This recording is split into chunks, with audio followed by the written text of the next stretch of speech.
Le récit de Youssouf, la supériorité du Coran sur tous les autres livres révélés. Allah a réservé une sourate entière du Coran au récit de Youssouf, afin qu'on médite sur ce qu'elle contient de sagesse, exhortation, bon comportement et ordre sage. Allah dit « Alif, Lam, Ra » Voici les versets du livre explicite. Nous avons révélé ce Coran en langue arabe, afin que vous raisonniez. Nous te racontons le meilleur récit par la révélation que nous te faisons dans le Coran, alors que tu étais auparavant du nombre des insouciants. Nous avons évoqué le sens de ces lettres séparées au début de l'exégèse de Sourate Al-Baqarah, que celui qui le désire s'y réfère. Nous avons également évoqué longuement ce récit dans At-Tafsir, et c'est pourquoi nous ne rapporterons ici que l'essentiel. En résumé, nous pouvons dire qu'Allah fait l'éloge de son noble livre qu'il a révélé à son serviteur et noble messager, en une langue arabe claire, éloquente et limpide que toute personne pure et pieuse peut saisir. Il est donc le plus noble des livres descendus, le plus noble des anges l'a descendu sur le plus noble des hommes, au plus noble moment et au plus noble endroit, dans la plus éloquente et la plus claire des langues. Si on considère qu'il s'agit d'une information sur les événements passés et à venir, il en cite les plus clairs, expose la vérité en ce sur quoi les gens ont divergé et repousse le faux. Et du point de vue des ordres et interdictions, il est la plus équitable des législations, la voie la plus claire, le jugement le plus limpide et le plus juste des juges. Il est tel qu'Allah l'a décrit. Et la parole de ton Seigneur s'est accomplie en toute vérité et équité. C'est-à-dire, vérité dans les informations qu'il donne et équité dans ses ordres et interdictions. C'est pourquoi Allah dit « Nous te racontons le meilleur récit par la révélation que nous te faisons dans le Coran, alors que tu étais auparavant du nombre des insouciants. À savoir ce que nous te révélions à ce sujet, comme Allah dit « Et c'est ainsi que nous t'avons révélé un esprit, le Coran, émanant de notre ordre. Tu n'avais aucune connaissance du livre ni de la foi, mais nous en avons fait une lumière par laquelle nous guidons qui nous voulons parmi nos serviteurs. Et en vérité, tu guides vers un droit chemin, le chemin d'Allah, à qui appartient ce qui est dans les cieux et ce qui est sur la terre. Oui, c'est à Allah que reviennent les choses. Ainsi, nous te racontons les récits des communautés passées, et tu as reçu de notre part un rappel, le Coran. Ceux qui s'en détournent porteront au jour de la résurrection le fardeau de leurs péchés. Ils le porteront éternellement. Et quel mauvais fardeau ils auront le jour de la résurrection. C'est-à-dire ceux qui se sont détournés de ce Coran et ont suivi d'autres livres, ils seront atteints par cette menace. Jabir rapporte que Omar ibn al-Khattab se rendit chez le prophète avec un livre qu'il avait eu des gens du livre, et il le lut au prophète qui se mit en colère. « Es-tu confus à son sujet, ô Ibn al-Khattab ? Par celui qui détient mon âme dans sa main, je suis venu à vous avec la voix de vérité limpide. Ne les interrogez sur rien, sinon, ils vous informeront d'une vérité que vous réfuterez ou d'une fausseté que vous accepterez. Par celui qui détient mon âme dans sa main, si Moussa était vivant, il n'aurait d'autre choix que de me suivre. » La vision de Youssouf. Allah dit « Quand Youssouf dit à son père, « Ô père, j'ai vu en rêve 11 étoiles, ainsi que le soleil et la lune. Je les ai vus prosternés devant moi. » Il dit, « Ô mon fils, ne raconte pas ta vision à tes frères, car ils comploteraient contre toi. Le diable est certes pour l'homme un ennemi déclaré. Ainsi ton Seigneur te choisira et t'enseignera l'interprétation des rêves. Et il complétera son bienfait sur toi et sur la famille de Ya'qub, tout comme il l'a fait auparavant pour tes deux ancêtres, Ibrahim et Ishaq, car ton Seigneur est savant et sage. » Nous avons rapporté que Ya'qub avait 12 garçons, dont nous avons donné les noms. Ils sont les ancêtres de tous les enfants d'Israël, et le plus noble, le plus auguste et le plus célèbre d'entre eux est Youssouf. Certains savants ont soutenu qu'il fut le seul prophète parmi eux, et qu'aucun de ses frères ne reçut de révélation. Et ce qu'on rapporte de leurs actes et paroles dans ce récit appuie cet avis. D'autres, par contre, leur ont attribué la prophétie en se basant sur la parole d'Allah. Dites, nous croyons en Allah et en ce qui nous a été révélé, et en ce qui a été révélé à Ibrahim, Ismaïl, Ishaq, Ya'qub et ses descendants. Ils ont prétendu que les frères de Youssouf étaient les descendants de Ya'qub cités dans le verset. Mais cet argument n'est pas fort, car ce que désigne le verset sont les peuples des enfants d'Israël et leurs prophètes sur lesquels descendait la révélation depuis le ciel. Et Allah est plus savant. Parmi les éléments qui montrent que Youssouf est le seul de ses frères à avoir reçu la révélation et la prophétie, est qu'aucun texte ne fait mention d'un autre que lui parmi ses frères. Et cela prouve ce que nous avons rappelé.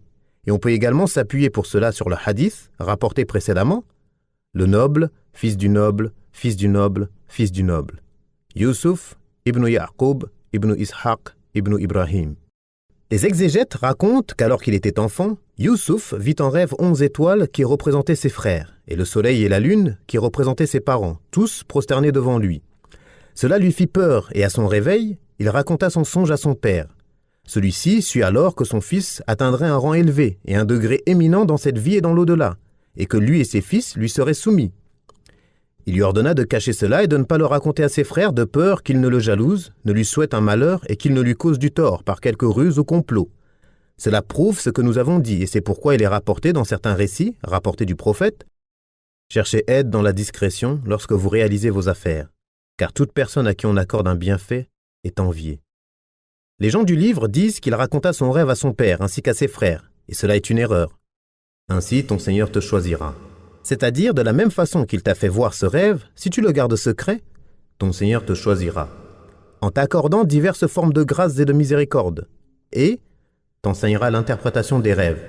Il te fera comprendre le sens des mots et l'interprétation des rêves d'une manière qu'il n'a enseignée à aucun autre. Il complétera son bienfait sur toi, par la révélation qu'il te fera, et sur la famille de Yaqub, c'est-à-dire, par ta cause, elle obtiendra ainsi le bien de ce monde et de l'au-delà, tout comme il l'a fait auparavant pour tes deux ancêtres, Ibrahim et Ishaq. C'est-à-dire qu'il t'accordera ses bienfaits et te distinguera par la prophétie, tout comme il l'a accordé à ton père Yaqub, ton grand-père Ishaq et ton arrière-grand-père Ibrahim. Car ton Seigneur est savant et sage. Comme Allah dit, Allah sait mieux où placer son message. C'est pour cela que lorsqu'on demanda au messager d'Allah, quelle est la personne la plus noble? Il répondit, Youssouf, le prophète d'Allah, fils du prophète d'Allah, fils du prophète d'Allah, fils de l'ami privilégié d'Allah. La ruse des frères de Youssouf. Allah dit, il y a certes en Youssouf et ses frères des signes pour ceux qui interrogent. Quand ceux-ci dirent, Youssouf et son frère sont plus aimés de notre père que nous, alors que nous sommes nombreux. Notre père est vraiment dans un tort évident.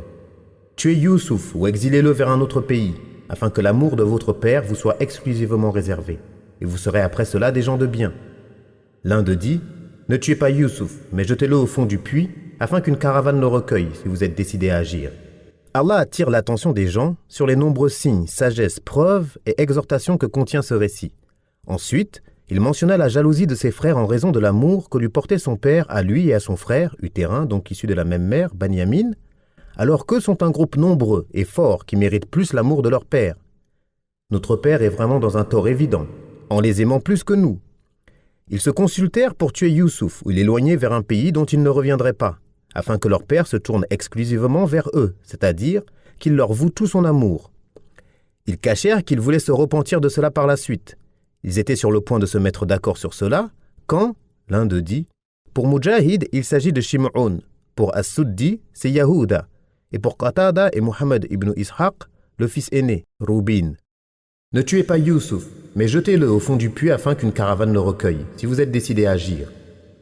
C'est-à-dire, si vous voulez vraiment le faire, faites ce que je vous dis. C'est ce qui est plus proche de sa mort et de sa disparition.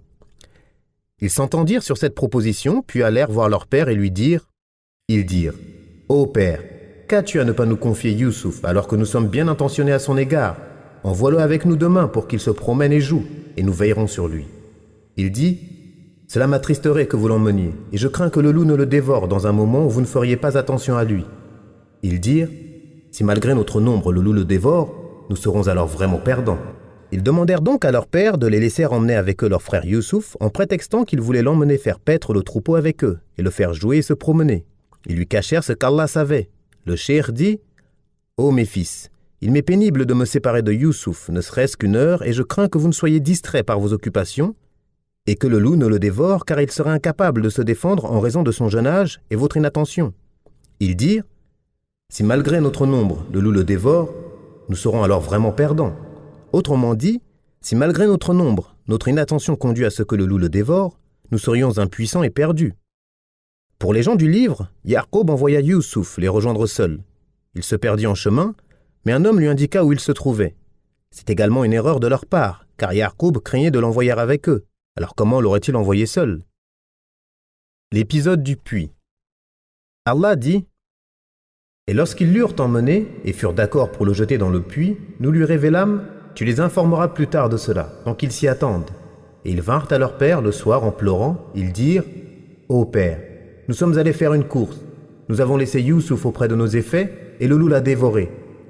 Mais tu ne nous croiras pas, même si nous disons la vérité. » Ils apportèrent sa tunique tachée d'un faux sang. Il dit, « Je crois plutôt que vos âmes vous ont suggéré quelque chose.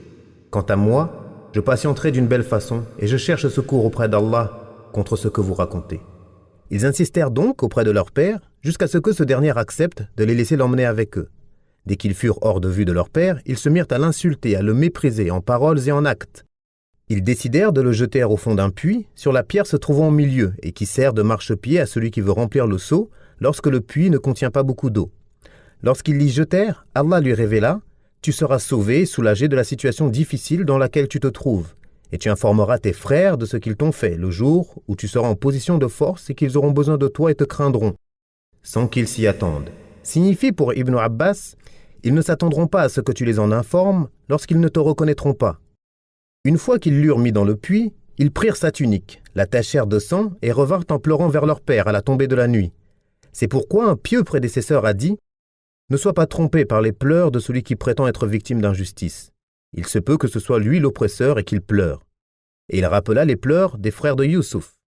Et ils vinrent à leur père le soir en pleurant, dans la pénombre, afin de favoriser leur ruse, et ils dirent « Ô père, nous sommes allés faire une course, nous avons laissé Youssouf auprès de nos effets, et le loup l'a dévoré. » C'est-à-dire en notre absence. Et ils ajoutèrent « Tu ne nous croiras pas, même si nous disons la vérité. » C'est-à-dire que si tu ne nous soupçonnais pas, tu n'aurais pas cru ce que nous te disons. Alors que dire étant donné que tu nous soupçonnes? Tu craignais que le loup ne le dévore, et nous t'avons garanti qu'il ne le mangerait pas en raison de notre grand nombre autour de lui. Nous sommes donc devenus à tes yeux des gens non crédibles, et nous comprenons que tu puisses ne pas nous croire. Ils apportèrent sa tunique tachée d'un faux sang, c'est-à-dire un sang qu'eux-mêmes ont mis sur sa tunique. En effet, ils égorgèrent un agneau et tachèrent la tunique de leur frère avec son sang, afin de faire croire à leur père qu'il fut dévoré par le loup. On rapporte qu'ils avaient oublié de déchirer la tunique, et le menteur se trahit par l'oubli.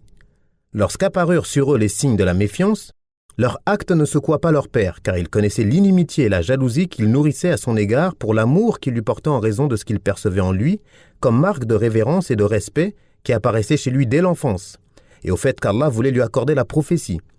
Ils lui ont demandé de le prendre, l'ont éloigné de lui et sont revenus en faisant semblant de pleurer, et il leur dit « Je crois plutôt que vos âmes vous ont suggéré quelque chose.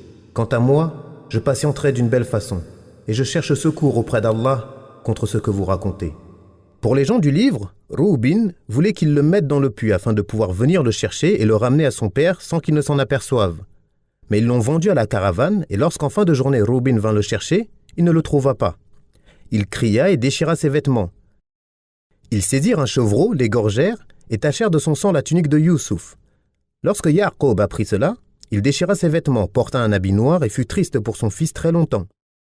Mais ce ne sont là que des histoires venant de leurs erreurs dans la figuration des événements.